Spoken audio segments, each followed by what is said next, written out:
So at this time, I would like to call the meeting to order at 6:42 p.m. And I would like to have roll call. We can start with Erica and we'll go around and then Zoom. Erica Andrus from Ferrisburg. Kevin Hansen, Bristol. Mary Neffinger, Ferrisburg. Becca Coffey for Jens. Martha DeGraff Panton. Mary Kate Kelly, Moncton. Sarah LaPearl, New Haven. Ed McGuire, New Haven.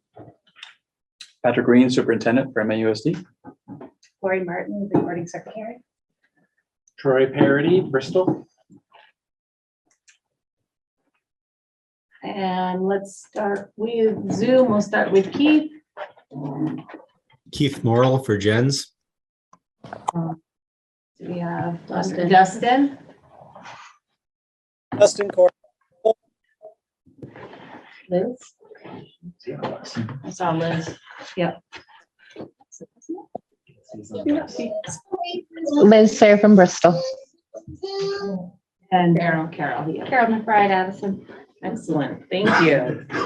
I'm looking for a motion to adopt the agenda for this evening. So moved. I'll second that. We have a motion on the floor to adopt the agenda for this evening. Is there any discussion? Having no discussion, all those in favor say aye. Aye. All those opposed? Motion carries. Just, did I interrupt? Yep. Just, is it possible to get that one on too or not? I thought there was. I can't get this TV to power on for some Okay. reason. Sorry. No We have two on that side. Yeah. Do you want to switch? No. No, it's fine. Sorry. Not a problem. I'm looking for a motion to approve the minutes of the September 6, 2022 meeting. So moved. I'll second. Sarah. We have a motion on the floor to approve the minutes of the September 6, 2022 meeting. Is there any discussion? Having no discussion, all those in favor, say aye. Aye. All opposed? Any abstentions? The motion carries. Moving on to updates, communications from stakeholders. We have a couple. We had a public records request from our Herb Olson and Starksboro Save Our Schools. We responded to that request and now he has appealed.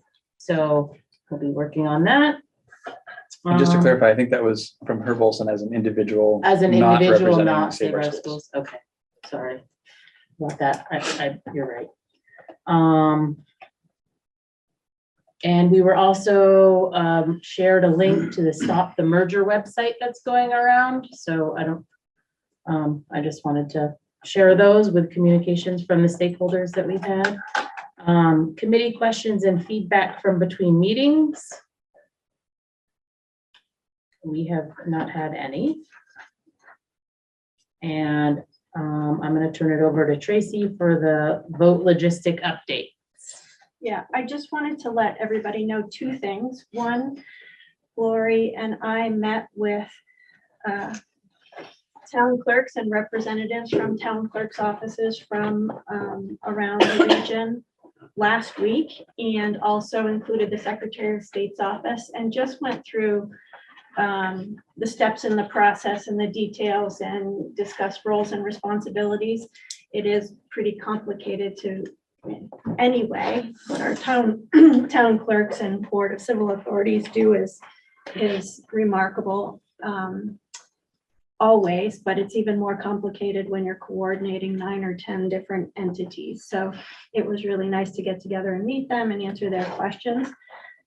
Lori has kind of stepped up to be the anchor for both districts and all the towns. So special appreciation to Glory. I accept chocolate. Chocolate, did you say? Chocolate and money. That's good. There is one vote logistic that I want to point out, and town clerks really felt strongly about making sure it was clear and engaging people and communicating about that.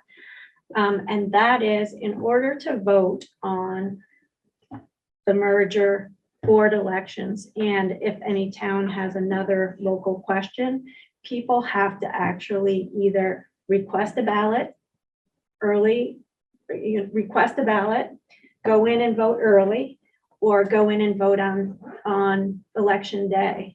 The general election ballots are being mailed to the Secretary of State's, to every household by the Secretary of State's office. So there is some danger people will get that ballot. It comes out earlier because the timeline for that election is different, and not realize that there's another set of questions to vote on, and the process for that is a little different. So there is a little blurb at the bottom of the communications document that speaks to voting. I just need to add the times that the polls are open at all of the town clerk's offices. So I encourage you to include that in any communications you do. Put that communication out as a standalone on Front Porch Forum, Facebook, whatever you do, as many times as possible, because it will be potentially confusing to people. Just to be clear, this isn't a choice that anyone's made. The law sets the timelines for the different kinds of elections, and they happen to be different. And when the General Assembly rewrote the law to allow for some ballots to be mailed under some circumstances, the language in the law says that school districts can only do that for annual meetings, not a meeting other than on town meeting day or whenever a district's annual meeting is. So there's a little loophole in the law that's behind this, at least a part of this voting procedure rationale. Excellent, thank you. I just had a question. Yeah. So, the date the warnings need to go out, can you confirm that that's September 29th? The warnings need to be in the papers no later than the October 6th edition. They're due to the paper by Monday, the 3rd, I think, without the calendar in front of me, which means the last weekday a body could hold a special or emergency meeting to approve a warning would be Friday, the 29th. I think Friday's the 29th. Yeah, it's the 30th. Friday, the 30th, 30th, sorry. So that's the last weekday. I suppose there could be an emergency meeting over the weekend or on Monday morning, but that gets really challenging and uncertain as to whether or not a body could do that. So I would say the 30th, Friday, the 30th. Can I just ask a question? Yes. Did we do, or did the boards choose to use the version of the warning that like Lincoln isn't a part of it at all? And so then it would only be an emergency meeting. The default is they're not doing it because that's what they said they're not doing, or is our default that they're still on the ballot? Well, I'll let Patrick's, yeah. I think we're in two different places. So I think the Addison Northwest Board, and there are folks here that could clarify for me, have adopted a warning that included Lincoln. And they're gonna have a special meeting 26. on the 26th, okay, to sort of redo that and adopt a warning that does not include Lincoln. MAUSD hasn't taken action yet. That's on the agenda for next week on the 27th, and it will be for the warning that does not include Lincoln. There isn't any indication at this point that there's a petition going. We've gotten clear communication from the Lincoln School Board that there's not an interest in warning a vote. So given that we have no indication, we're moving in that direction. There's still the potential that between the 27th and I guess the 30th, or maybe even the 3rd, that something changes in that regard, in which case we'd have to have a special meeting and an emergency meeting to change that. And people are prepared to do that, have an emergency meeting if one's necessary. We can get prepared quickly. We have the other language for the warning. It's just a matter of getting a quorum together and taking that action. Our ANWS is going to be on Zoom. So that we can do it. a quick one on Zoom for that, along with one other piece. Excellent. Any other questions regarding that? Okay, thank you for that information. Going to number D, work plan meeting schedule. Sure, I'll touch on it short. There's just been no changes to the work plan per your discussion last time. Do want to remind you that you gave the co-chairs the authority to cancel meetings if it made sense, depending on circumstances outside of the committee's work and based on your progress working on communications plans. But until I hear from them and as we see how your work progresses, I haven't made any changes to the plan. Any questions? Erica? So the Vermont State Board meeting is on here, is the 28th possibly. Yeah. So is that something that we need to attend or? No, it's Do anything on the about it? work plan as an FYI. Okay. It may be the time that the state board makes some decisions about supervisory union services for Lincoln perhaps, and so, and/or may suggest a direction for MAUSD or a merged district if it's formed. We don't know. It's just on there because it will be important to pay attention to what happens. Do we know where yet? It's here at Mount Abe in the auditorium at 1 o'clock. And they're visiting Ripton and Lincoln before the meeting.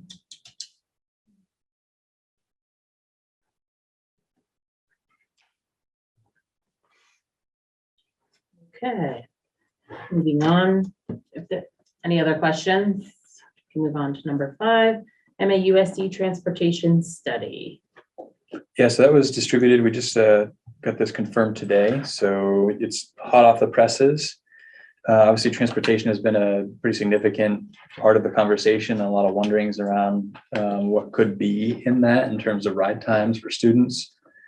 Coming out of the MAUSD board retreat in August, the MAUSD board is considering a resolution around the merger. And one of the big questions that surfaced from that meeting were around transportation. So stemming from that, I reached out to the transportation consultant that we've been working with in MAUSD that also did the work for the merger study committee, trying to get a little bit more information about what transportation could look like. So the study that was sent to you started with sort of a baseline of the study that he had done before, and then updated it with two, sort of playing out two scenarios. One scenario where, and really the transportation question is around the secondary in particular. So that's where the focus of this study is. And so one scenario is Mount Abe as the 912 building and Virgins as the 6-8. And the other scenario is Virgins as the 912 and Mount Abe as the 6-8, just to see if it's feasible to get ride times that are reasonable, how many buses, et cetera. And so what you see here are those two scenarios played out. You can see that in both cases, it's feasible to get ride times that are basically 60 minutes or less, which I would say is better than our current ride times. And it takes more buses than we currently use to do that, which is understandable. That's sort of how you get shorter ride times, is add more buses to shorten those up. One of the questions I asked, the initial study assumed every eligible rider rode the bus. We know we're far from that. So I asked them to go back and make some estimates in terms of what may be a more realistic percentage of eligible riders would take advantage of the bus. He used a few different scenarios that you can see in here. They're probably still pretty conservative. And what he found was, in the scenario where Mount Abe is the high school, we could trim one of those bus routes. And in a scenario where Virgins is the high school, we wouldn't be able to trim any with that reduced percentage of ridership. It's possible with the actual ridership, if the percentage is even lower than his conservative estimates, that could change. But we're trying to kind of, as best we can, get down to something that's realistic projection. So I think the takeaways from this really are, in either case, ride times can be reasonable, more reasonable than they are currently. And in both cases, it takes more buses than we currently use to pull that off. It does take more buses in the Virgins as the high school than Mount Abe, so there's a cost component to that. It's just under $60,000 per bus per year is sort of the figure calculated to project that cost. And I think it was, let me get this right.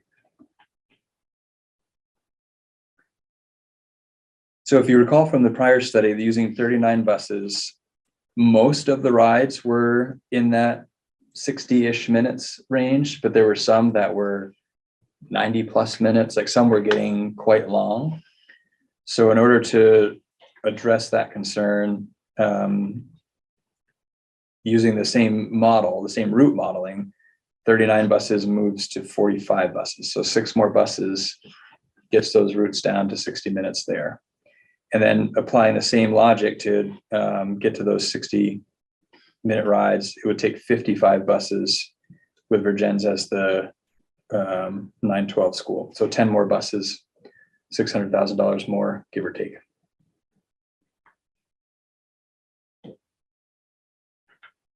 And the effort was really to show, and you can see this in the tables, like the ideal that we were striving for was a parent could find their route and see approximately how long a ride from their house to whichever school would be. I don't know that this quite gets that goal met, but it comes pretty close in terms of the graphics of the routes, and it shows each of the routes here and their estimated ride times, etc.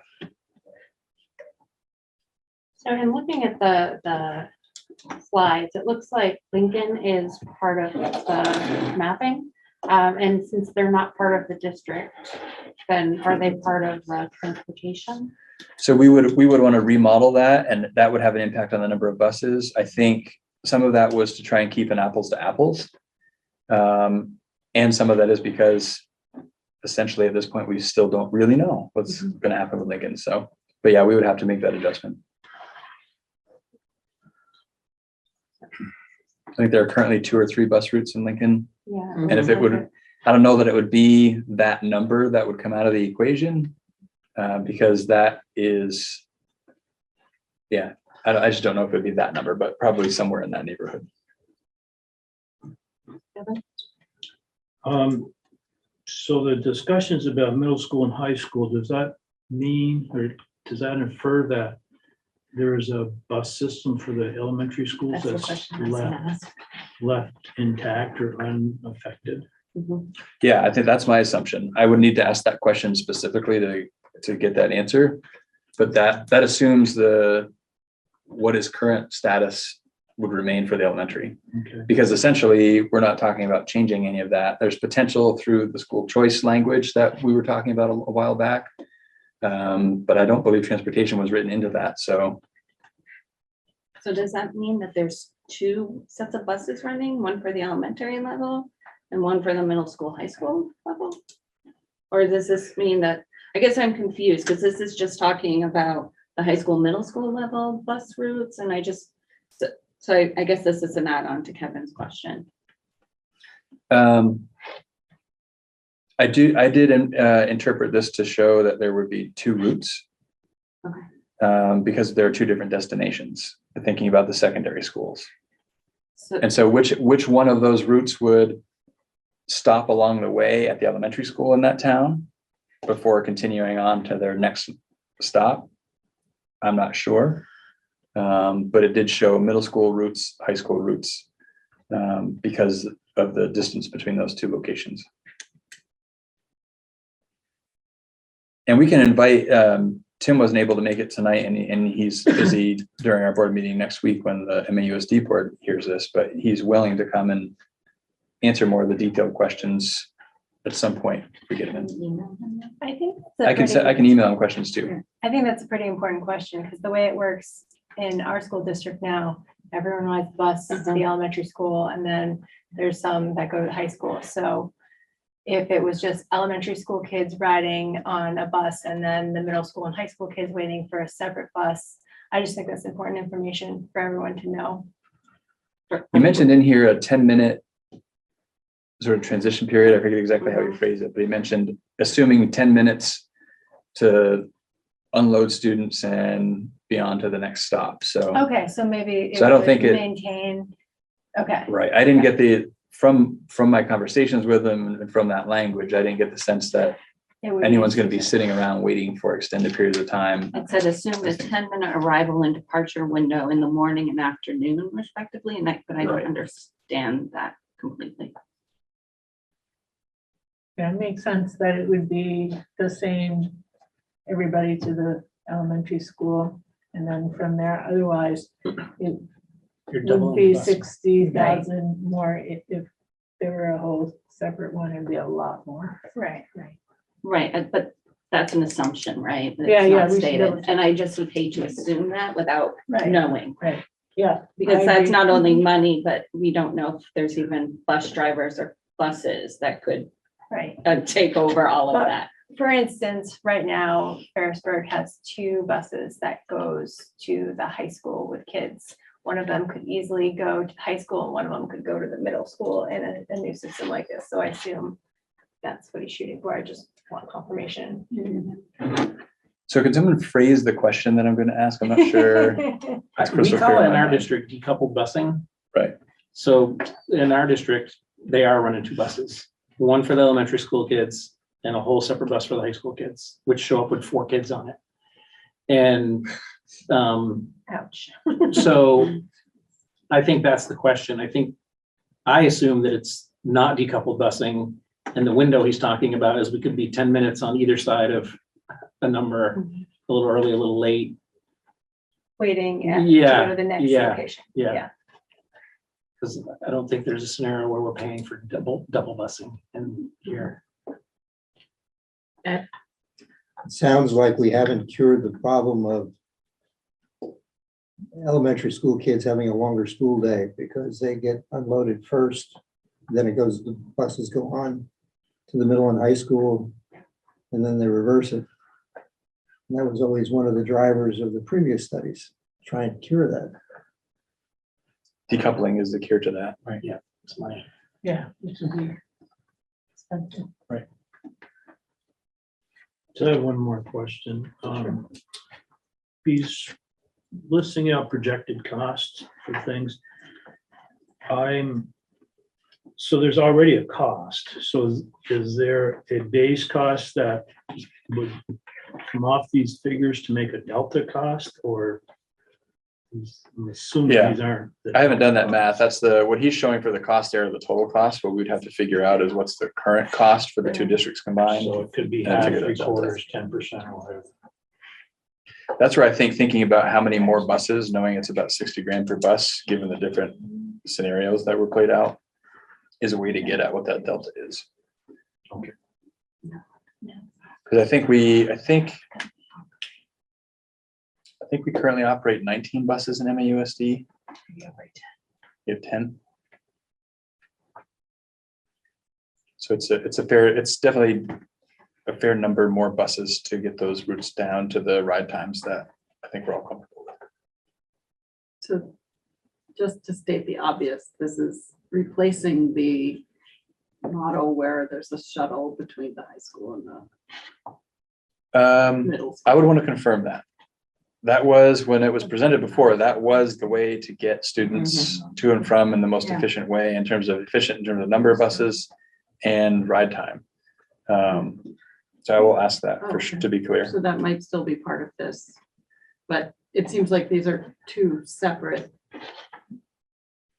routes, like there's a middle school route and there's a high school route. And looking at the maps, it doesn't look like everybody's shuttling to Bristol and Virgin. But Yep. again, So then- confirm. Which one of those routes is the elementary school route? Or would it just depend on the You say individual high buses? schoolers and middle schoolers. So elementary students might be riding with high schoolers, they might be riding with middle schoolers, but not with both. I think I think it's,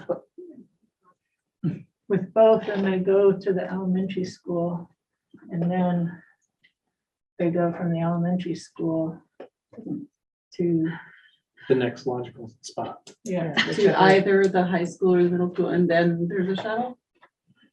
No. That's so, Either the high school or the middle school, where they go, it looks like from the routes, and we should confirm this, and I Right, so think it'd be helpful to have. So if it ends Yeah. up at the middle school, it's not gonna have high school students on Right, it. Okay.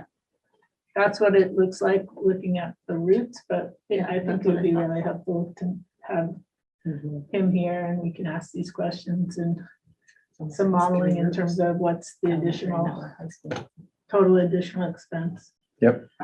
I think, and the other thing I think to think about is none of this is very different than what happens right now. Right. Because when you say shuttle, I think people panic. We're running shuttles every day now from the middle high school in this town out to Starksboro. And then they pick up the elementary school kids and then they take them all home. And we do the same thing to Moncton, and we do the same thing to Lincoln, and we do the same thing to New Haven. And you're probably doing the same thing on the other Mhm. side.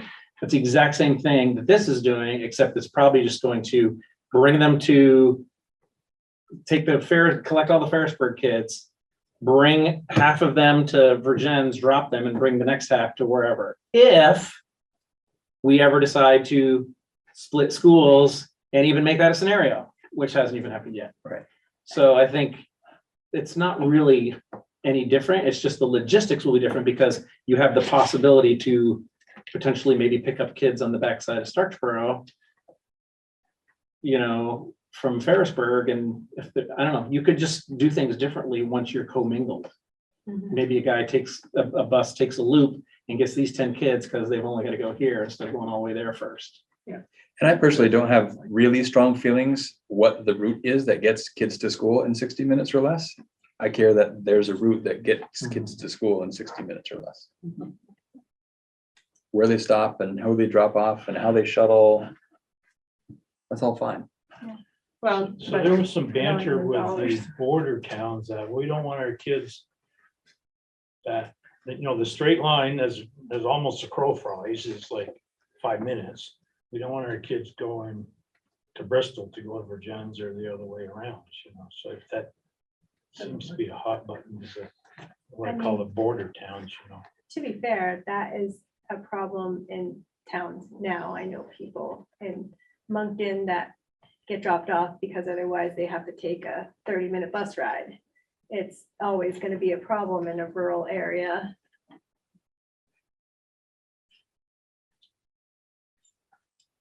Well, and I just want to emphasize too, this is a long-term potential plan, you know, something that is undecided for having schools be in different locations with middle school and high school.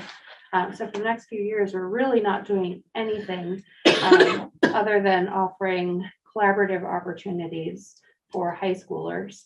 And when you're looking at that level, our district already shuttles kids to the Hannaford Career Center. We go to Walden. Like, our kids take opportunities in other schools, and I imagine yours do too. So then you're only talking about small numbers of students who are getting on a shuttle, just like we do now.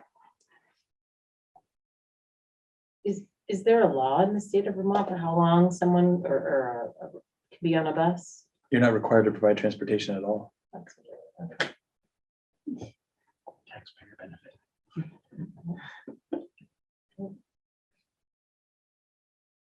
Okay, are there any other questions? I honestly haven't had a chance to really look at it. And I will try to get answers to these questions that came up tonight ahead of the MAUSD board meeting. And so that may be a way to answer some of these, and because I think the same questions might come from the MAUSD board. So we'll get ahead of that and try to be responsive to these. Thank you. Next up, we'd like to work sessions, communications, and stakeholder engagement. Work session. Yeah, what might be useful, I know some groups connected between meetings. And some were just able to work together when we were last together, so it might be useful to go around and just check in with groups and see where people are, and then turn into time to just continue the work. Perfect. Carol, do you want to go first? Sure. I'm group 4. That was the myths and misconceptions. So we did manage to meet last week. And we put together a PowerPoint addressing different issues. It was after we put that together that the Stop the Merger website was brought to our attention. So then we talked about changing some of our slides to more directly address those issues. I just want to point out, I think there's a lot of redundancy in all the things we're talking about. So I think it's really important that we not work separately. And I want to make sure we're not recreating the wheel in each group. Yeah.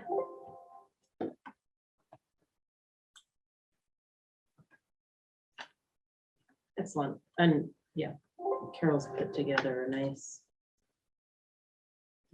Okay, I lost my agenda, sorry. Group number 1. Yeah, that's us. Yeah. So our stuff is located off is there like a spot we should toss our things back together on that same website? Okay. Or on the On page. the same on the page, doc. okay. We met, Keith and I were able to meet briefly, and then we started writing a draft of a letter, and then I have a very rough, 4 slides, here's what's gonna go on it kind of slideshow. That's how far I got to. I don't know if we want to add too much to that, but kind of where we are. We were thinking I'm just curious in the letter to the editor, if when we sign it, if it's going to the paper, are we signing it with like Mary, Keith, and my name after we've kind of read through it, or are we saying merger study committee, or how are we signing them? So I'd say, if we're doing it from the merger study committee, which makes sense, we should all review it and approve that we're doing it from the merger study committee. Okay. Thank you. Can I ask you, can we do that over email? Or do we need to do that in a meeting? We need to do it in an open meeting. Yeah, I'm trying to think if there's any other way. I mean, we could. Yeah, anybody else? I can't think of another way for us to approve that, because without the draft being, if it's, sometimes if there's a draft and it's just, you gotta clean up some things, we can approve it subject to that happening, but we're not really at that place. Well, the problem with that, and I understand the whole thing about collaboratively doing things, but the problem with that is committee action cannot keep up with the banter that will happen from the opposition. And we need to somehow devise a way to be nimble and address that stuff. Have the big picture, have the big picture, what our goals, and put out there what we're trying to do. But when it starts being tactical, because somebody said this, we have a response for that, it's not gonna work. So, I think we could authorize, and maybe the group or some other people to respond to factual inaccuracies.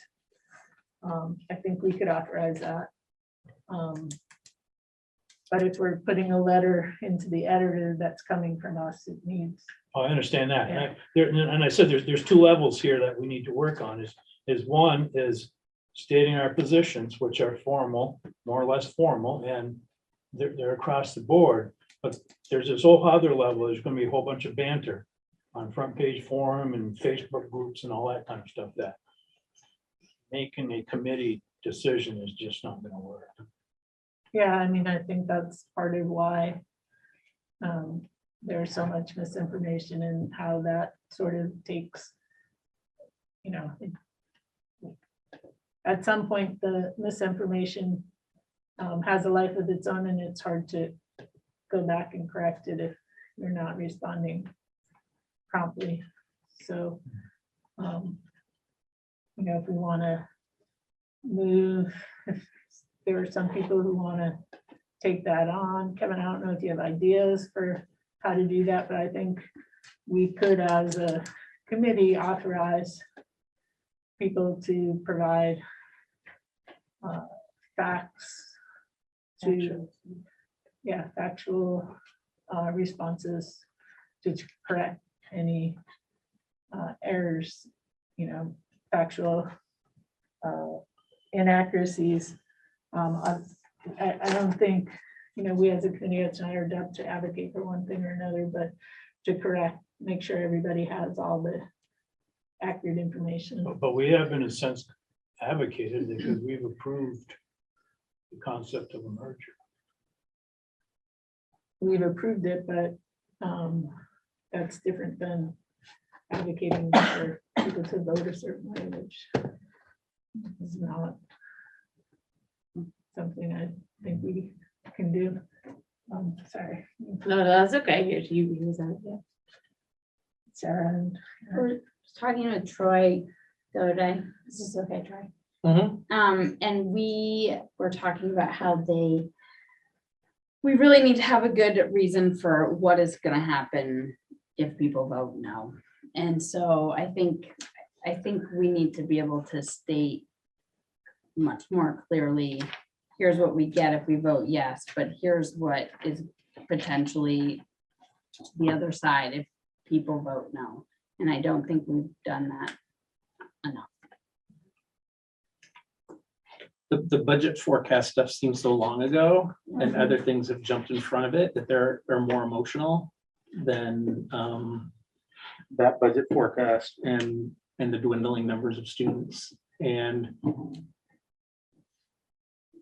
I think you're right, the misconception just feeds the misconception, and many people that I talk to who sort of, you know, pretty much pay attention to what's going on and some work in this building, don't have a lot of information, haven't been watching the real build of what's done. And I keep going back to the fact that, like, there's only one reason this committee exists. It's because both school boards are stuck, really stuck. Like nobody would be proposing something of this magnitude if their backs weren't up against the wall a little bit, and in terms of finances and what are the next steps. And I think that's what Sarah and I were talking about. So like what program, like the reality budgets that were said. So like, are we talking about losing languages next? Are we talking about losing, and it's programs, it's teachers, it's humans, like that's the only way you cut costs is the actual teachers and programs. And so just, I think, not to scare anybody, but I think just people need to know the facts. And there's some pie in the sky ideas that we haven't thought outside the box and shared teachers between the two districts. You can't do that by law. Like they're contracted in one district, they're contracted in another district. This is the whole point. The merger allows collaboration to potentially happen that can't happen right now. And I think that's the sort of thing that's getting lost, is that there's this fear of what might happen versus the fear of what might not, you know. It feels like that's the thing we need to really make people aware of. Erica? I agree with all of that. And I think in addition, something that I've heard from people is that, well, the trouble that we're in in these districts, is it really that bad? Because the elementary schools are filling up again. And so isn't it too drastic to make this move just because there's this like bottleneck in the population in the high school and the middle school, when everything will be fine again in 5 years? And it's hard to argue with that, right? But my understanding is that schools are unfortunately required to make their budget year by year, and they can't keep teachers on for 5 years when they don't have students to fill their classrooms, just because they know in the future they will. So I think it's important to address that too, because that's a reasonable way to think about it. Like, why should our schools be in trouble if our elementary schools are fine? Can't we just hang on until, this problem goes away? But that's also a fun amount of optimism for one big birth year. It's not 5 big birth years. It's 1 year where we had a double class again, but like we're back to one class. So you can't hold on to teachers for one class. Like that doesn't even make sense. But they said, but they're saying though that it's stabilized in the elementary school, right? We keep hearing in this that the population in elementary school is stabilized. I've heard that over and over again here. And that we don't need to cut elementary school teachers. I even saw that when we were presenting to the state board, that it didn't talk about cutting elementary school teachers because the population there is stabilized. Stable. Right? And so isn't that ultimately going to keep going upwards? And then it's going to stabilize in the high school. So we're not cutting anything there. So we don't have to continue this conversation, but I should do think revisit that data, because my understanding is, and Patrick, you can chime in on this, they have stabilized at lower numbers. Yes. And so as those lower numbers come into the high school, There'll be less. there'll be less in the high school. And the middle school will continue to stabilize at those lower numbers. And they'll continue to have lower numbers at the high school. And we got to do something so that there's opportunities for students at the high school. So they're stabilized, but they're not growing. So They're I stabilized at the lower think number. we're not doing ourselves any favor by saying they're stabilized, because if I remember right, in the Levinson report, there was like a 3 or 4% decline every year in the elementary schools. So it's relatively stable compared to the 20% reduction that we will be seeing, because the reduction has gone through the elementary school now and is at a different level of reduction, is in the high school now at a much larger percentage. But I mean, it's Yeah. still going to be, I don't know, 3% or something. People aren't running out and having kids. so. Then I think that word should not be used and like has been used. Yeah, I think Right. relative stability is probably about as firm as you can make it. The Maybe. decline has slowed is the reality. Yes. And when you think about the demographic studies that we've had done, so NESDEC did one, I think, for both districts. Levinson sort of reviewed that, sort of concurred, so there's nothing saying like our elementary schools are not filling back up. If that's the narrative, that's not accurate. We're losing kids at a slower rate than we were. And the effects and it's been a 20-year decline. Bristol Elementary comes to mind for me. 20 years ago, Bristol Elementary had over 497 students. This year they have about 240 something. And even if they stabilize at that, it's 50% of what they once had. I think Lincoln has lost 40% of its students in the last 3 or 4 years.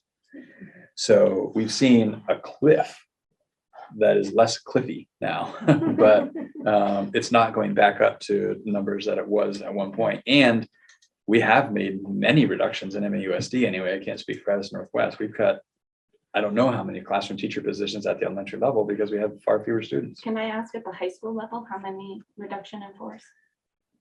Fewer. We've taken advantage of attrition a number of times. The tricky part of the high school, which is part of what we're trying to get ahead of, is oftentimes you cut a position in the high school, you cut a program in the high school. And so we have resisted going there, but what we just went through at the elementary level is about to come through, and we're actually going to feel the pinch even more because high school students are weighted more than elementary students. So that's really what drives this. And so whatever pain we've been through is not what we will experience in the next few years. I feel like over at Virgin's, I feel like we have had a lot of reduction in force at the high school level already. So I feel like there's a little bit of difference between the Mount Abe district and the Virgin's high school in regards to reduction in force. So I feel like we've done some cuts. I mean, I've watched colleagues leave because of reduction in force. So I hear this, like, you're like, we haven't really done the reduction in force at the high school level, we've done it at the elementary school level. So to hear all of this, like we need to do the reduction of force now at the high school level, it makes me really nervous as a high school teacher at Virgin's when I've seen that we've done reduction in force, but I hear, wow, it really hasn't been done at the Mount Abe level, at the high school level that much. I'm like, wow. So when we start to combine districts, it just feels a little off kilter. And I think the reality is we're just a couple of years behind. That's, as Sheila, Peter, and I have been talking from as sort of the Addison County perspective, we're all moving in the same direction. We're just at different stages in that path. And Addison Northwest, I think, in terms of the financial pinch, is out in front of that, a year or two ahead of where MAUSD is. But we're following that same trail, and we're going to be, without some change, we're going to be right where you are. right. But we've gone through it and we'll be merged when you guys have to, when we're all going through it together again. So it just, there's that tension, right? That we'll see it again when combined. So just something out there. And we've been. You mean from I mean, I the would teacher think- perspective? From the teacher perspective, that But we've for the already student- seen reduction in yeah. force at the teacher level. Yeah. And Mount Abe's district hasn't Yeah. seen that teacher level At the high reduction in school, force. but at for the high student school. perspective, Right, the students can gain programming so they or definitely keep can, programming. right? So I think But there has and been that's that the- shift. that's the right? goal of the merger, is for the Definitely. student experience. Yeah. Definitely. But I also think in some ways, Addison Northwest has made those cuts. So now what's Addison Northwest gonna do when they have fewer students at the high school? Like, you don't have anybody to cut and so I think Addison Northwest needs the merger even more Right. because I'm- there's no There's nowhere left to cut. room. Right. Right. Whereas, everybody needs the mergers for the student, I but get it, but I just think- would watch how we're saying it, Yeah. right? If there's just a lot of tension. And when we start saying we have to do this, there's a lot of people involved, Oh, for sure. you know? And I think that's the challenge, right? Is that the language, like it's stabilized at the middle school, what does that mean, right? And the language of Addison Northwest has made cuts. Well, what does that mean when there are fewer students? And so I think it's just really challenging to get good information out there, and that's kind of what, we're So working on. Becca is. But it's helpful, teachers- Becca, too, to hear that, to know, so that we can know, like, what are people thinking and what are you hearing from people, including teachers especially. So as teachers have been reduced from Virgin's high school, what's happened to classes? What do you mean in terms of like programming? Programming, yeah. Classes have gotten larger. I mean, my classes range in size from 15 to 24, so I wouldn't say they're small. Programming in my department, we have 3 instead of 4 person department. So from when I started, it was 4 per person, and now it's 3. So, it's not that much smaller, but so programming has gotten a bit smaller. So we don't offer as many electives. And most departments are that way. Many of us have taken a hit, 1 person per department down. From what I've heard, that math has been particularly affected, and that they're, from the point of view of parents of kids in the elementary school now, they are wanting to maybe look at other high schools because there's not the high level of math being offered that there used to It be. is a very real concern. At the Well, high school. That's a whole different level that isn't necessarily. I'm not gonna get into that. I think something to The keep in mind too. perception is because they've had to cut teachers and there's not as many students, so not as many students make it to that high level of math, so they therefore can't. Again, I use have resources. I have other opinions on that, but Yeah. that's for another I time. think Troy was alluding to this earlier. I think the important thing to remember is in any scenario, we are going to have to reduce costs. Sure. Most of those costs are going to come from personnel. The question is what's left for programming for students after those reductions. In a no merger situation, reducing in central offices is minimal because you still have to operate two separate entities and all the things that go along with that, and separate payrolls and separate budgets and separate grants and separate. So you need the infrastructure to manage all of that. So the reductions come more directly from people working to support students. In a merger scenario, $1 million plus less of the reduction in dollars is going to come from those positions because of the efficiencies we'll create in central office. So that alone is something to be considerate of as we think about merger, no merger in terms of the impact on teachers. Far fewer classroom teachers will lose their jobs in a merger scenario than in a non-merger scenario than making it my point.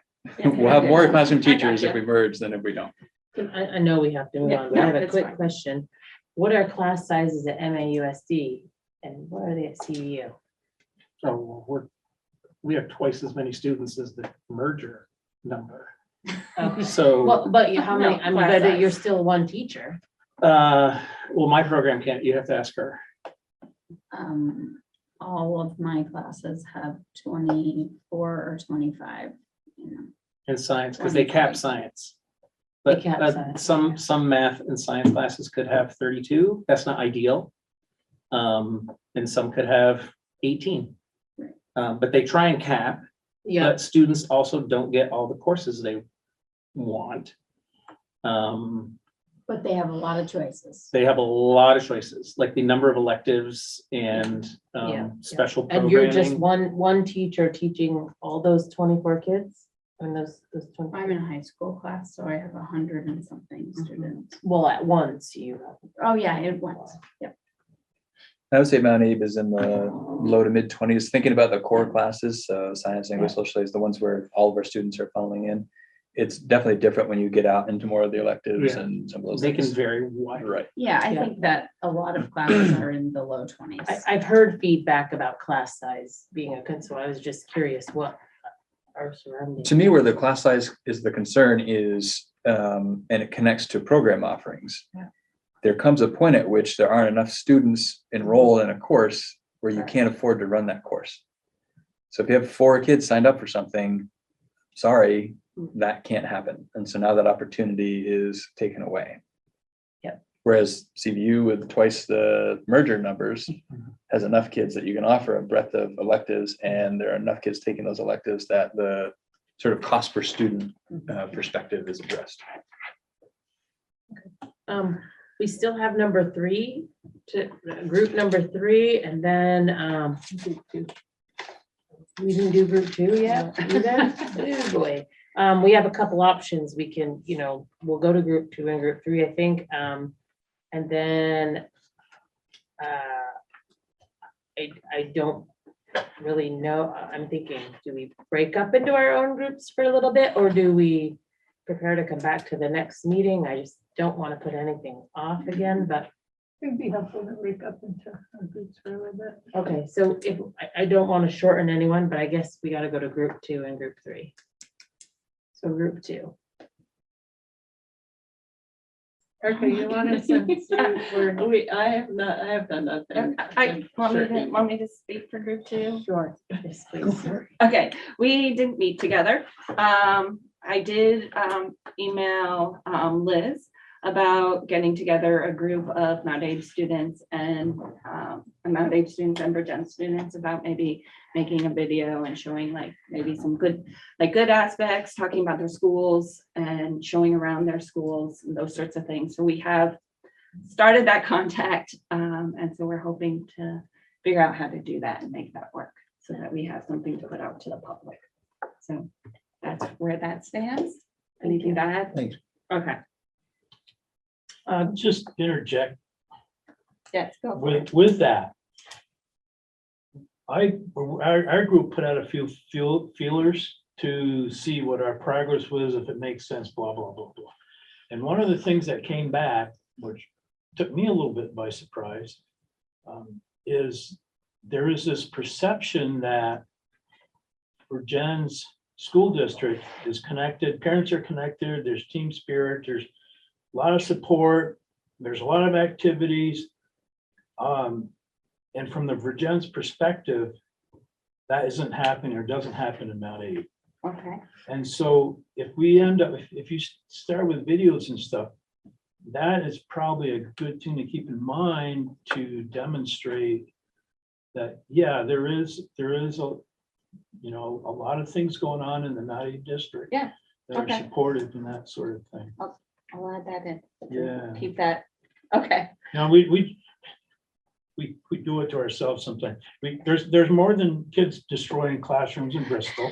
There's more than the cops coming to Mount Aid, you know what I'm saying? No, and that's kind of the vision I was talking about with a student was kind of like a college tour type of scenario where yeah. where they're taking around, like showing the highlights and asking kids questions. So they would switch spaces, right? And ask kids questions. They would ask questions of each other. And, you know, the nitty gritty would come out. It wouldn't be just selling the place. It would also be just showing them the realities of the place, but really, but also the good things and the things like, hey, this is what happens here, you know, the good and, you know, this is our place, you know, this is our home. And the stuff that goes on after school here is Yeah. amazing. Right. And probably is the same. in the So children's. I'll keep that in mind to get some after school and talk about, Becca, I'll make notes. Stephanie did email and say she would help with the video. She was did. sending it to me. Okay. I did email her the other Okay. day. Right, perfect. So I'll And Martha, I don't email know if you can see, but Liz has her hand up. Oh, okay, Liz has her hand up. Liz. Yeah, Rebecca, thank you, yes, for shooting the email. And I just wanted to say that, so I attended the community council for Mount Aid, and there were definitely some smiles when I mentioned doing a video where you get to go check out the other school and show kiddos from Virgin's Mount Aid. And there was interest, but really every student wanted the details. They were like, when? Is it going to be during school? Is it going to be after school? And that's I think the only reason. My life. Right, am I gonna miss science or soccer? So that was the key piece. If we can make a plan, I think I'd be able to keep going back and get some volunteers. If we had a date and a time, I think that there would definitely be some people who wanted to do it. And it was interesting because what happened was a young lady sitting next to me immediately asked, so when would we change schools, right? And I was like, well, that's not something that is, you know, in the first couple of years. And I started to explain in the beginning, it's all planning and then administration, right? The people that are kind of outside of the school, right? And she was like, no, not all of that, right? Not just what would this look like for us? So even in that one moment of just bringing this up, I think it just showed how interested students are in this conversation in our high schools. And I said that ultimately nothing, kind of what one person there was saying earlier, that none of this might end up happening. It might just be collaborating across schools, that no decisions have been made for any of that. And that would involve a lot of engagement from everybody here before any decisions about that were made at all. So I do think it would be great if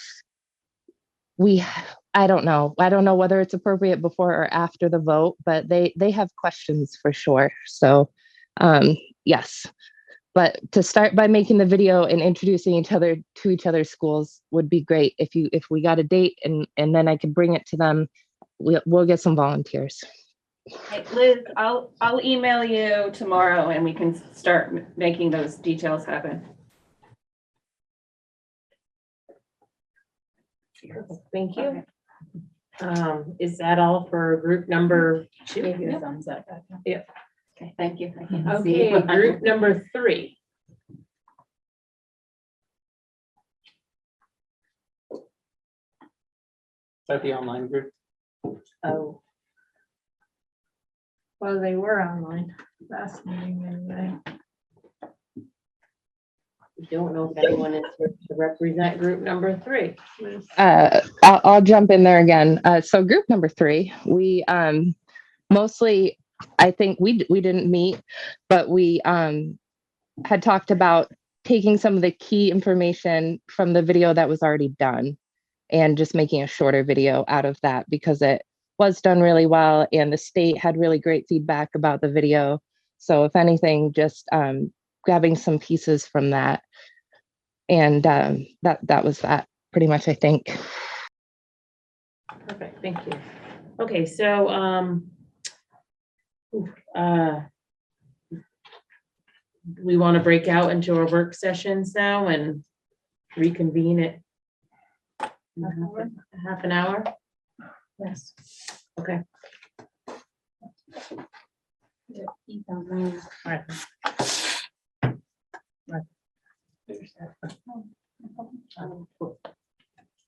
Yes, Yeah, are you gonna let the public ask questions or make comments? that comes at the end of the meeting, public comment around 8:25. So you couldn't move that earlier, so we don't have to sit through Say your on your groups. work.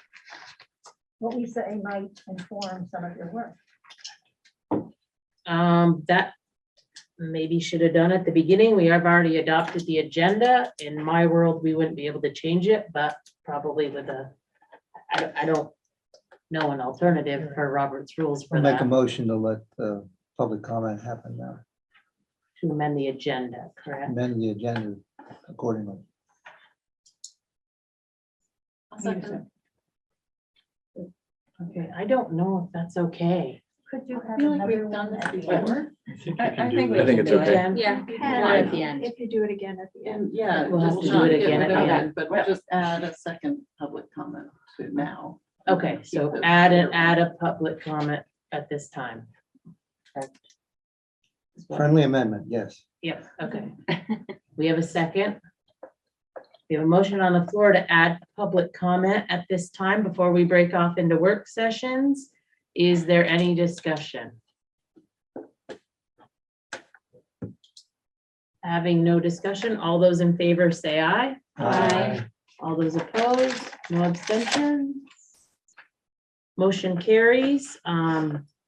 So yes, public comment, you're welcome to state your name and where you're from and have a few minutes to speak. I'm Joan Holloway. I live in Moncton and I have 2 short questions and then a philosophy one. How many buses now do we have? You mentioned that the MAUSD has 19. How many are run by Virgins? Well, we don't do back, do we? No. We have a total of 10 buses. No, I we think don't. We don't answer questions. That'll get us in You have a trouble. total of 10, did you say? So we'd be going from 29 to either 39 or 45. If I understood that right. Well, this is public comment. We can't answer your questions. All right, well, my public comment would be, I couldn't quite follow whether the decoupling of the bus routes would mean that the elementary school students were leaving their houses at a different time than the middle school and high school students. Because I know that's always been an issue.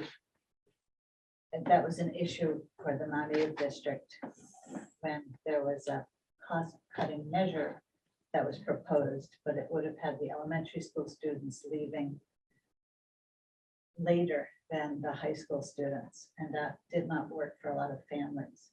So I don't know if your decoupling has all kids of a particular house leaving at the same time or not, because the reality is the parents often leave before the students. Couldn't tell from your thing. And my other public comment, I guess since you can't answer my question was going to be, what is the mission of the merger study committee? I realize you now can't answer me, so my assumption is it would have been to study and ask questions and delve into the merger. It seems like the merger study committee is now the merger selling committee, talking about making a video to use kids to sell it, and talking about what the information point should be, what words to use, what words not to use. So I'm just surprised that the merger study committee has taken it upon itself to sell this to the public, not by presenting information, but by doing it as a sales job. Those are my few comments. Thank you. Anybody else? Sorry, you can't answer questions. Yeah, I guess, so I have a lot of questions, but I guess I can't answer them, but I will make a comment. I would strongly So what, excuse me, what's your name and where are you from? Janie Doyle from Moncton. Moncton. Okay, thank you. And I've been to many of your meetings on Zoom. I guess I would strongly suggest that you not use what Mr. Hanson used, the language of the opposition, to describe people in the community who are like and I'll put myself in this category, who are taxpayers, parents, grandparents, community members who have a difference of opinion, perhaps based on different information. I see as your challenge is to present information so that people can come to their own conclusions, not necessarily come to your conclusions. If somebody doesn't come to the conclusion that they want to vote for the merger, this does not make them an opponent of high comprehensive education for the children of our community. The people who are taking the time to even think about this are people who are extremely concerned about the education in our community. I would suggest that in your media, in your communication with taxpayers, parents, community members, that you hold a place in your heart to understand that they are coming from a place of generosity and love of children. Calling it in the opposition will not get anybody anywhere. So you can address misinformation versus difference of opinion. I would also suggest that you not use threats. If we don't merge, therefore, X number of teachers will lose their jobs. I think that my sense is that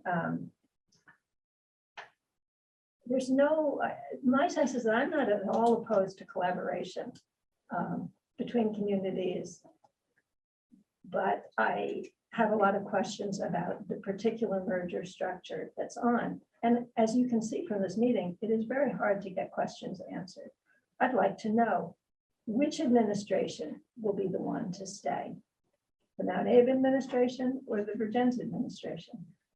You know, I'd like to know exactly how the inequity of the facts that some parents will address an hour's commute, an hour's ride, a 2-hour ride we're talking about, right? Not 1 hour, 1 hour each way, by driving their children. And that's not available to everybody. So I think that there are certain inequities. This has been billed as building equity. I think that you mean that in programming and in access to educational opportunities, but not necessarily in transportation. We already know that, you know, some kids have their own cars, others don't. That can reduce their commute time. I'd like to know, from a taxpayer point of view, grandparent point of view, I'd like to hear from the teachers, and I hear there's some here tonight. That was very interesting. From teachers, principals, PTO members, not just this merger study committee. I really would like to have the sense that you are honoring the local control of people and that you're not diluting the representation of people having a say in their school, which is, I think, a real important part of democracy. And I think a lot of us see that as under threat. So you have to somehow address that our being able to have a say will not be reduced, but will somehow be augmented. I understand that in the Articles of Agreement, there are ways that schools can do that. None of those have been described, at least to my knowledge. You know, will there be in-town committees? Will there, already we've lost a lot. We've lost having our own boards in our towns. So as a parent, you lose going to your local school board with some issue about your child. It now goes to a you know, upper level. That will change even more when, say, Moncton has 2, maybe 3 now. So the apportioning is a little confusing. But when we have 3 members on a 13 or is it 15 member board, that's also a little bit confusing. So we are feeling the effect of that less representation.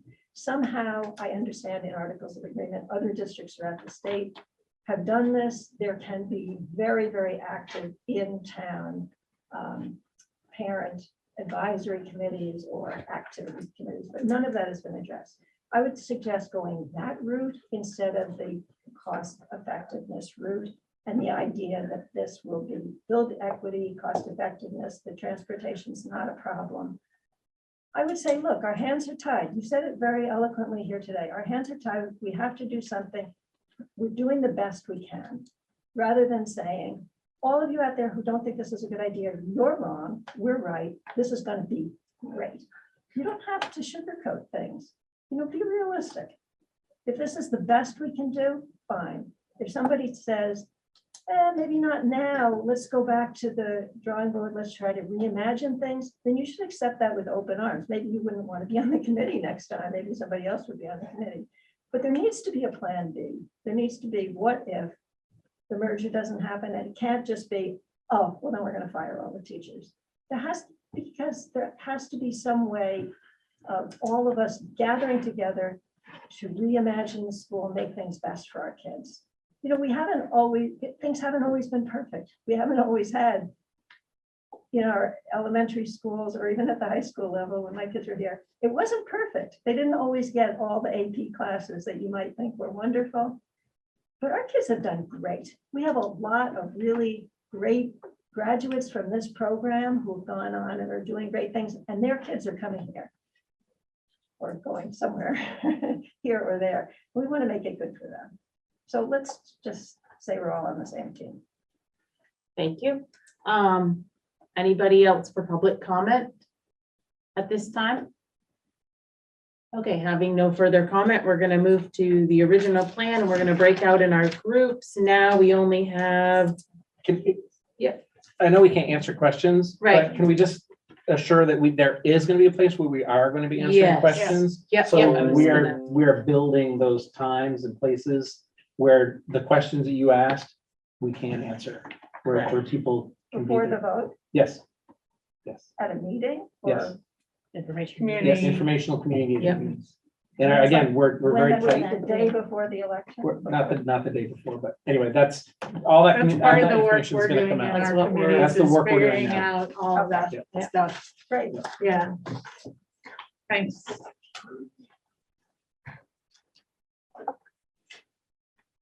All right, so let's meet back here at, like 8:24.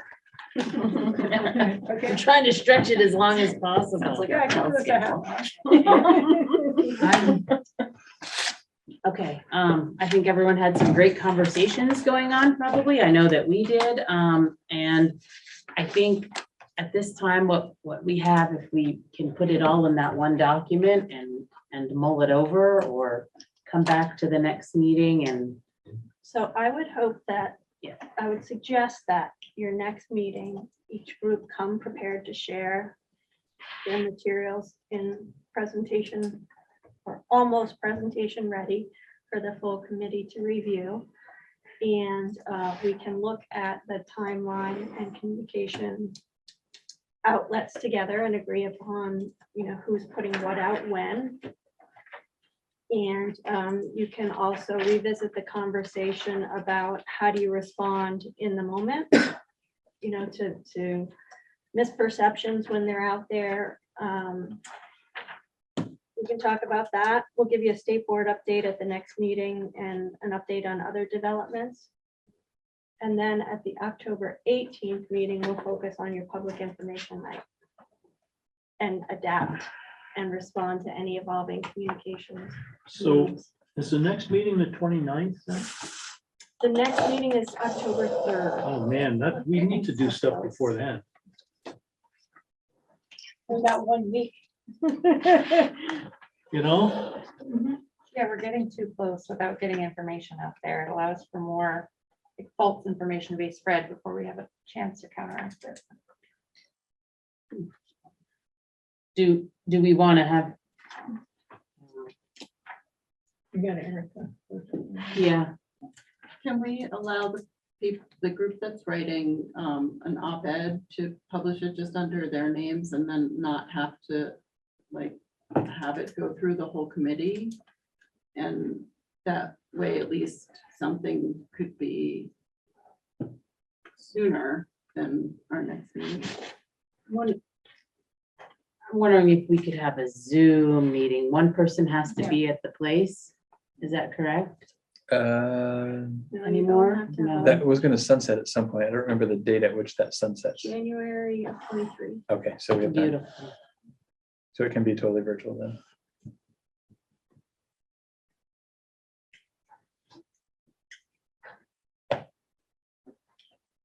That's another option is to possibly have a Zoom meeting. And at that point, if everybody has, we can share things on the screen. I don't know what people's That thoughts might are. be easier. Yeah. You're talking Even about if it's that one item, the Even one get item the is blessing of the group. approving the article for the op-ed.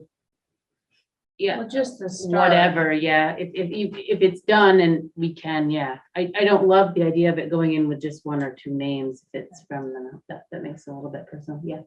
You two co-chairs have acted on behalf of all of us on several things. Can't you just do that for us? You could authorize us to do that if someone wanted to. If You've dealt with a lot of Right. things.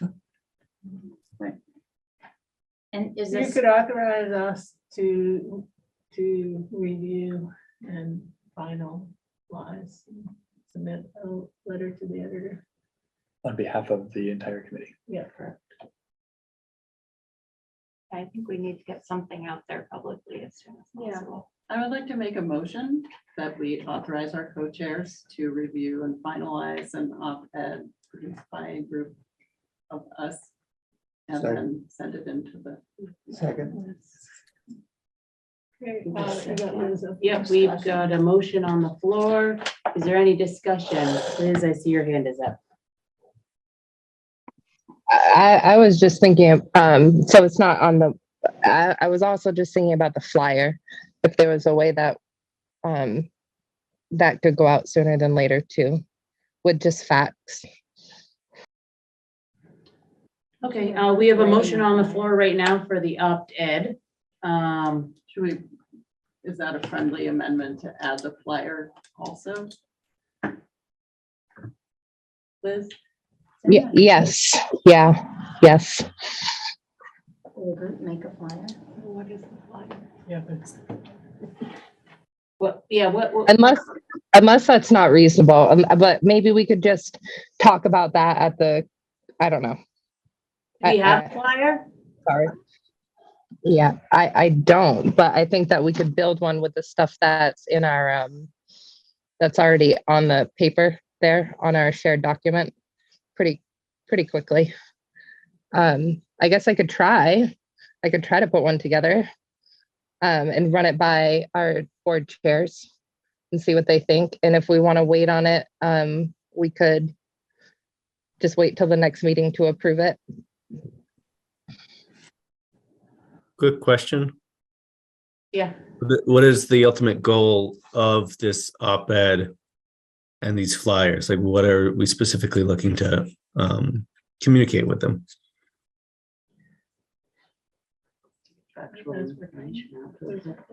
Well, I don't know if it might be ours, Keith, that, which is pretty straightforward, like summary of here's who we are, why we're here.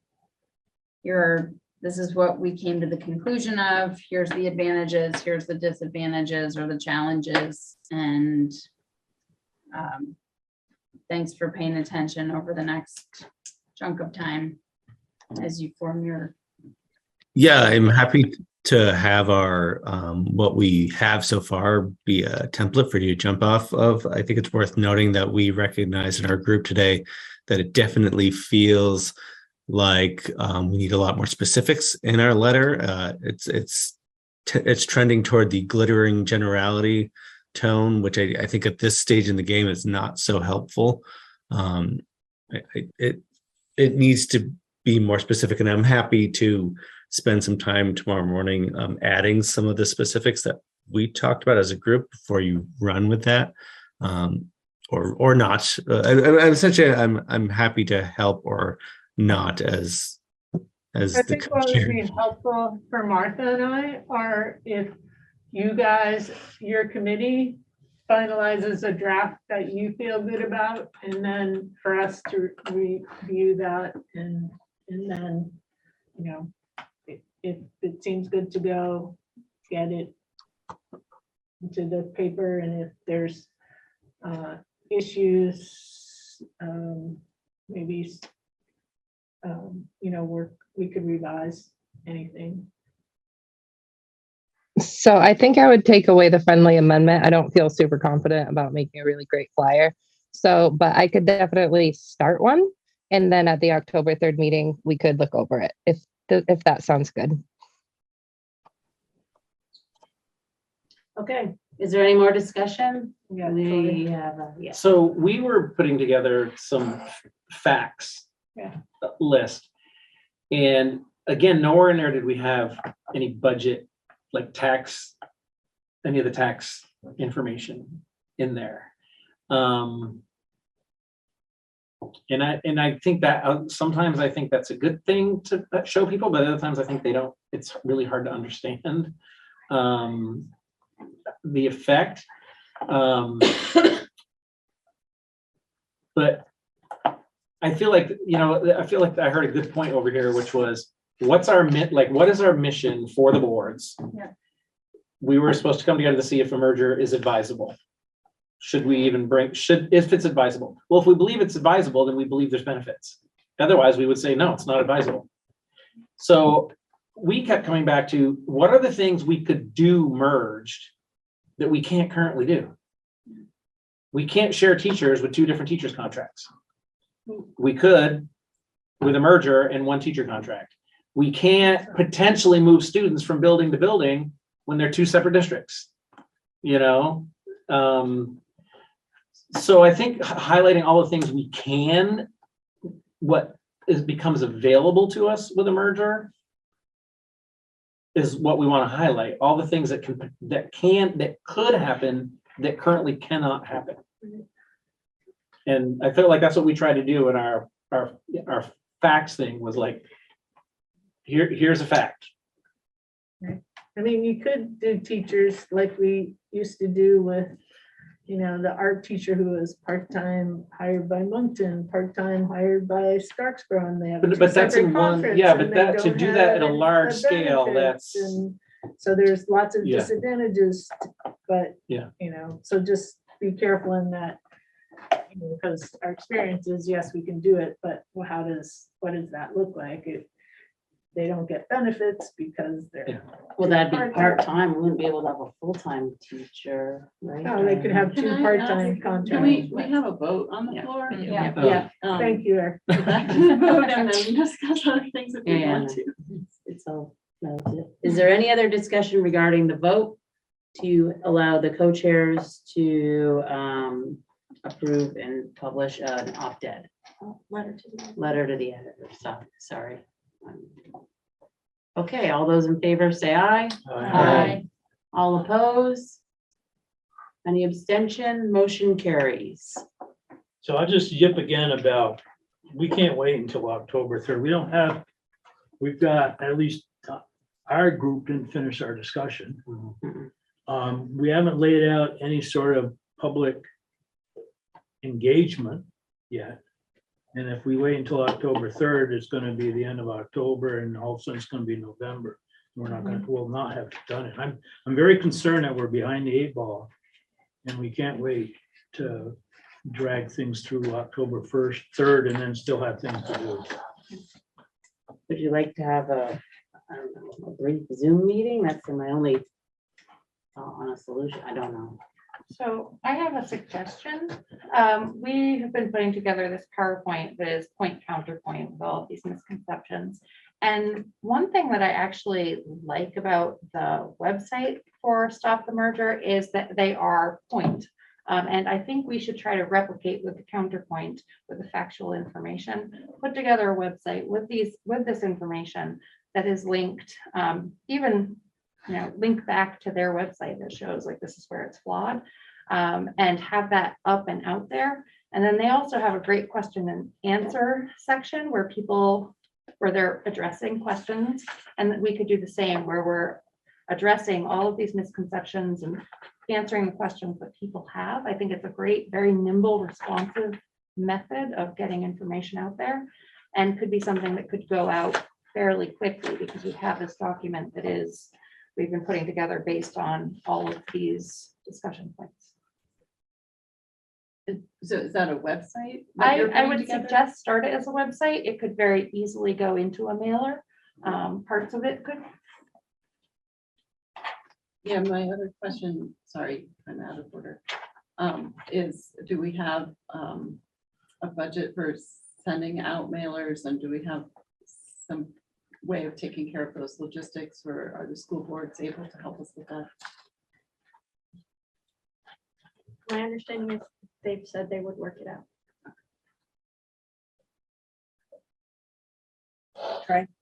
I also agree, the sooner we can get some humans in front of humans is so we can have sort of like the discussion, like we are all in this together and we are all the neighbors and we have been here inundated with the information and trying to parse it all out. And I think the sooner we can have real face-to-face conversations with as many people as possible, the better.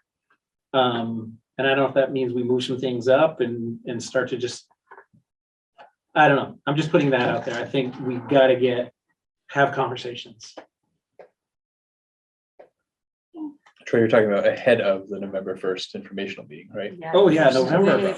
Yeah, I mean, people are voting a week later. Like, I think let people come and you can ask questions on the websites, sure, but I think some people just want to come and like, who the heck is coming up with this idea and why? And like, why are we even here?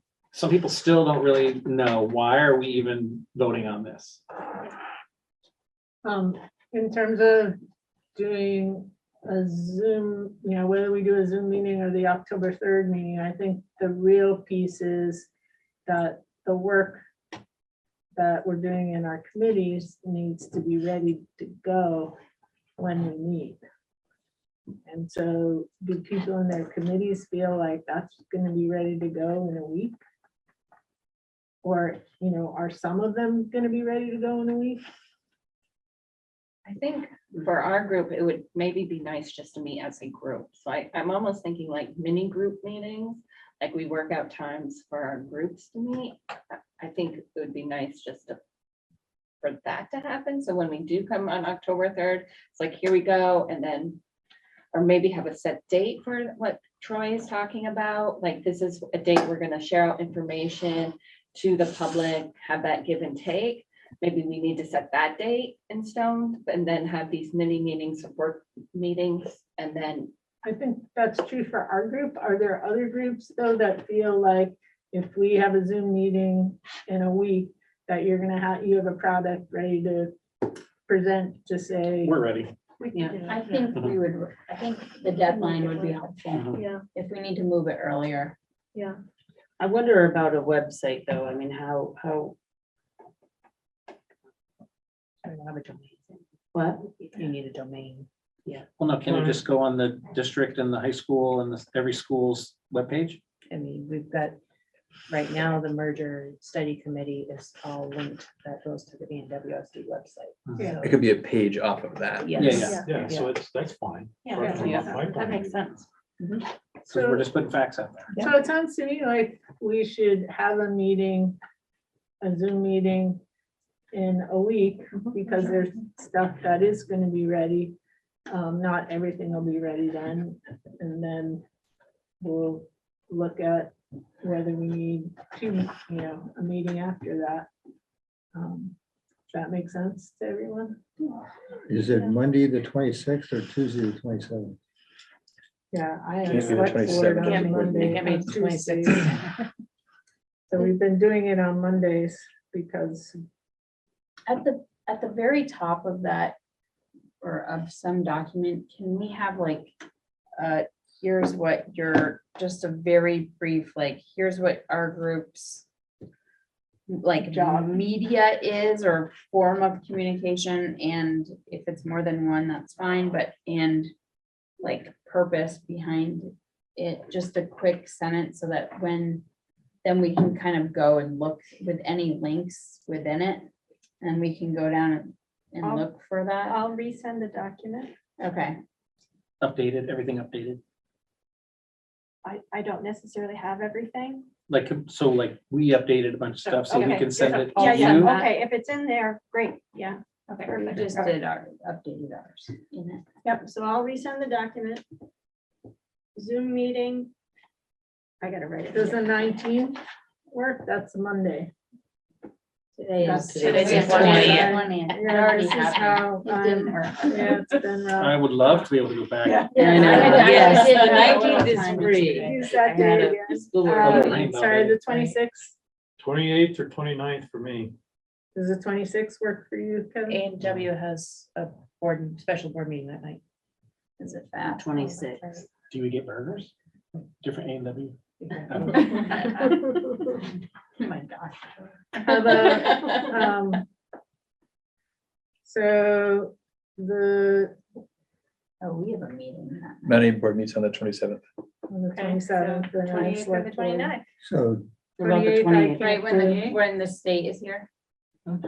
State meeting ends at 5. I can't do the 28th, but you could go ahead without me. I can do the 28th. Oh, We're doing a Zoom meeting to crank through our communications products, Really right? quick, yeah. from One at a home, time, from home. from home. Yeah, no, I can do the 28th if So we- Mary Kate wants to sit that one out. I could do the 26th or the 29th. But, I mean, my group isn't gonna be ready to go, so you guys wanna just go? Do you want to do thumbs on each of the 2 days and just see which one gets more thumbs? Sure. How many people are available for a Zoom meeting on the 28th? 1, 2, 3, 4. Tracy has a thumb. 5, 6, 7, 8, 9, 10, 11. How about the 29th? 1, 2, 3, 4, 5, 6, 7, 8, 9, Everybody. 10, 11. It's a tie. Well, Well, what time? Because I might not be on the 29th if I work early. Earlier the better, I say the 28th. Sooner So the better. 28 That's not at my decision. what I feel time? like it's you. Or- Or. State board meeting runs until 5, if that's, So you're gonna have to have dinner 6 o'clock? there's 10 o'clock. Yeah, right? You can have dinner during the Zoom meeting. Can you order Shut the your screen pizza for everyone? Oh, we're on Zoom. We're on Zoom. There you go. It's a working dinner. That's right. 5:30? 5:30. And someone will set that up? That Zoom meeting? Yeah, we'll link up and see if it's your account or our account.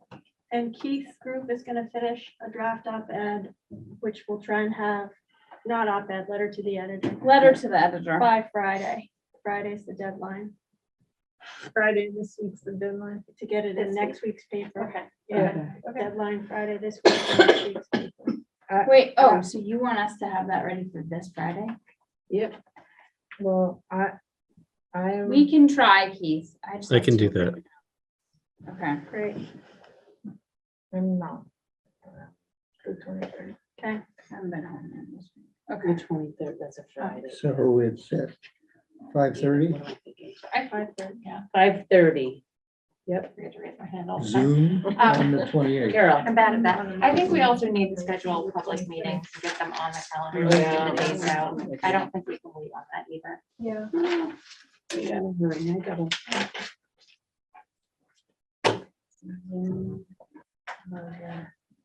Okay, when do you want to have the public meeting? I say we take October 19th, that meeting, and just do it that day. Oh, to plan for it? No, to hold that meeting, to get it out a couple of weeks in advance. Plan on the 3rd. I think we have it on the first, don't we? Are On we doing November a separate 1st. one? I think That's so. the information. Yeah, we. we're gonna Information, need oh, at we're least gonna do a one more. public meeting ourselves, like a different one. More Oh, than. yeah, we have to. In there. And again, we don't all have to be there, but I think we need a chair there. Some satellites. On 10/19, a Wednesday, is that what you're saying? Well, our next meeting's the 18th. Wednesdays. 18th, right? Or am I on the wrong 18th year? is the next Oops, I'm on the meeting. wrong year. Okay, so the 18th, yes. See, you were only off by a week, Mary Kate. I should feel better now.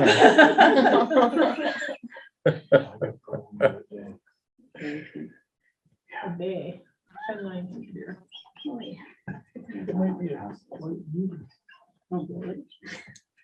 So what's the? Where we at?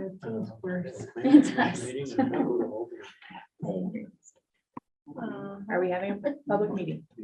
When are we Did we doing this? decide we were gonna do it on the 19th, or are we still in mulling?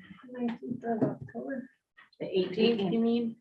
Wait, the 18th on a Tuesday? Yep, that's our originally planned meeting. Okay, yes, that's the day I can come. Do we have a school board meeting that night? On the 18th? No. You shouldn't. That was, we planned it. I probably can't make it, but that might work to somebody's benefit. So oppositional, Kevin. Huh? So oppositional. We'll send you the minutes.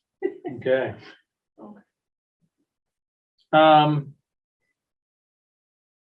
We don't have to define what type of public meeting we're having. Yeah, If it we could just be a wanna- Q&A. I Just think literally it just would be nice. Q&A. Like a town hall Yeah, just Q&A. meeting. And that's gonna be here. We're scheduled to be here. We want to have one at Scheduled both to be here, spots. Yeah, we So- should- we Yeah, want we one in should both have one. spots, Whether right? we do one, we do another one. That We other, probably should flip flop Mhm. if we can. I don't know. And we should have, 3 minutes talking time. I don't know. we can work out the Yeah, we can work out the details. details. Yeah. We're just trying to get dates. So 10/18, starting at 6 o'clock. Yeah. Yeah, yeah. Mhm. And then the other date. And where's that location? Let's do it. How's the 19th, but, day after, get them back to back. Yeah. Everton. So we're doing two. Yeah. Just proposing that. I don't know. what just Q&A. calendars are. Okay. And it would be helpful to have the various studies and data available. And maybe be able to put stuff up as we're answering questions. Yeah. And have that sort of organized so we can find it. Can we just repeat the date and time of that meeting really quickly? They're coming through the screen here. I hear a lot of different days and trying to sort out which we settled on. Information meeting at MAUSD, and it's gonna be in Bristol, 10/18 at 6 o'clock. And 10/19 at Virgin's at 6 o'clock. Okay. And maybe we'll work with Patrick and Sheila to figure out the location at each, but probably large cap here, right? Yeah, we can talk, large calf or auditorium are probably the two spaces. This space, maybe, there's not a lot of room for a lot of people here, but Right. So we'll work on that and then try to get that information out as well.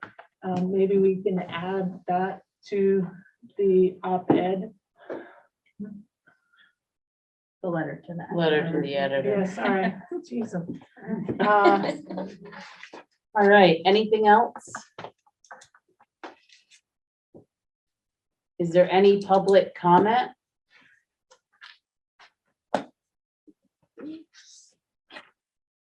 Yep, somebody raised their hand. If you would state where your name and where you're from, and we'll give you a couple minutes to speak.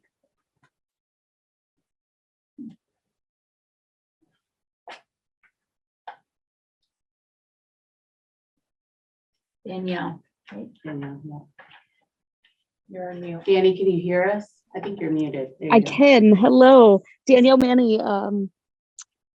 Change my hat here. I'm Ferrisburg resident, and I just wanted to say thank you for all of you donating your time and working through this. And I really appreciate hearing that there's going to be these public outreach meetings. So that's what I am here for, and I thank you very much. And I look forward to hearing the Q&As. Thank you. Thanks, Daniel. Anybody else? Having no further public comment. I have a motion to adjourn. So moved. Second. All in favor of adjourning? Say aye. Aye. Aye opposed, motion carries.